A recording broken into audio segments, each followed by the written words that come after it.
Hello folks, my name is Reagan John Murphy Esquire. I'm an 8th generation Australian. I was born at the War Memorial Hospital, Waverley, nearest to Bondi Beach in Sydney, Australia, on Monday, July 25, 1960, at 10:10 a.m, so I'm a self-actualised regal Leo the Lion, king of the animal realm.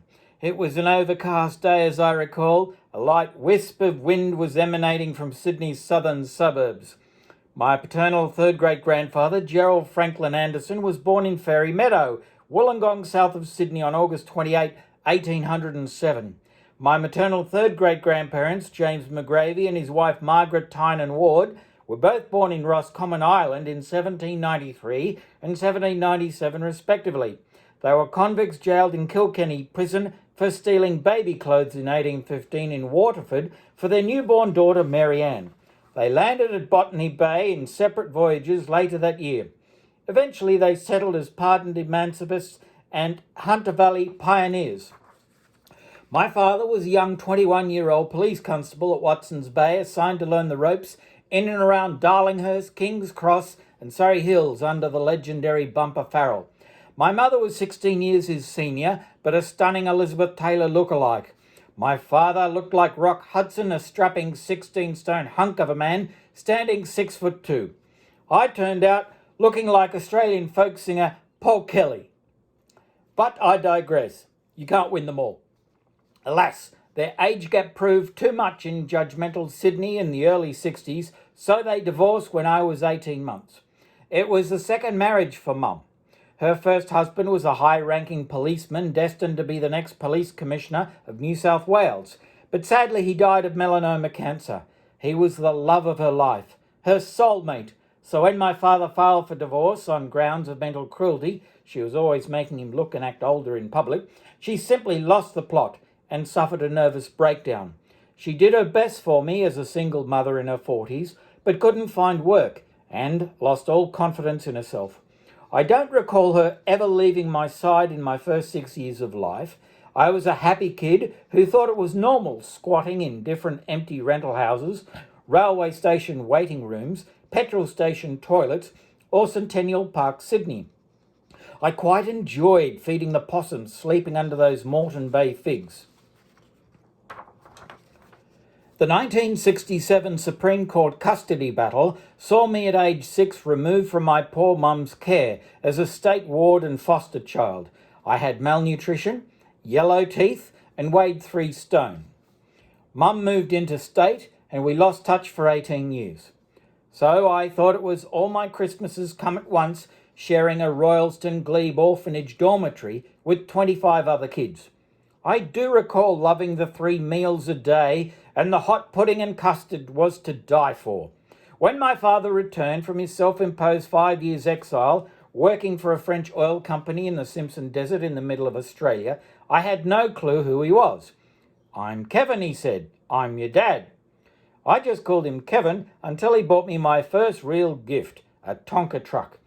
A friend of Mum, she had many male friends to buy me food, once bought me a little toy robot, but alas, Mum never had enough money for batteries, so my usual birthday presents from Mum, which I always loved, was her rubbery aeroplane jelly. The lime green one was my favourite. She always asked me to go across the road to the shop and ask the man behind the counter to put it on her account, as she never had the 5 cents. So I was a member of the white stolen generation. I've moved house 40 times in my life, attended 4 primary schools, 3 high schools, raised by my grandparents, as my father wouldn't remarry until I was off his hands at 16. I put myself through high school, living in a caravan for $10 a week, meals included on Reynolds Road, Londonderry. I was working 6 casual jobs whilst in years 11 and 12, earning $70 a week, doing well in English, history and biology. I represented New South Wales in 10-pin bowling, played Wales Cup hockey, Buckley Shield Rugby League, played rugby for Drummoyne with Wallaby 5'8" Stephen James. I also took 6 wickets for 23 runs in cricket for Concord West, joined the Boy Scouts. I was the runner-up Ducks of the school at Concord West. I covered the 2000 Olympics in Sydney as a reporter, covered the Hong Kong handover in 1997, interviewed Pele, Maradona, 4 prime ministers and 2 presidents. Where are we up to? Let's see.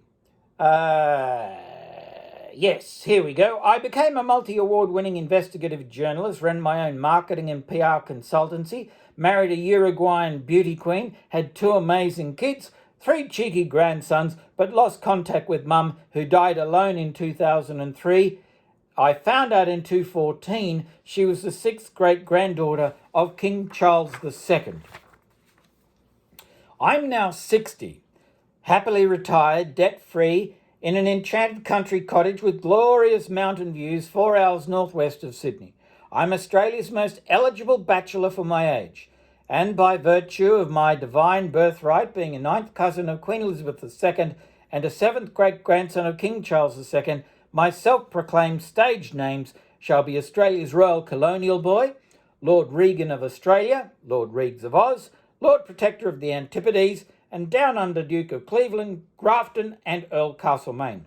Given the fact my 7th great-grandmother was Lady Barbara Villiers, Duchess of Cleveland and Countess Castlemaine, and her son, the 1st Duke of Grafton, being Henry Fitzroy. I'm available for after-dinner speeches, charity luncheons, envelope openings, horse racing spectaculars, impersonating Paul Kelly, on Home and Away or Neighbours, or even singing Beatles medleys or Cole Porter classics looking like Paul Kelly. Any questions? Email to get in touch, Lord Reags of Oz. Lord Reags, LordReagsOfOz @gmail.com. Hope to meet you.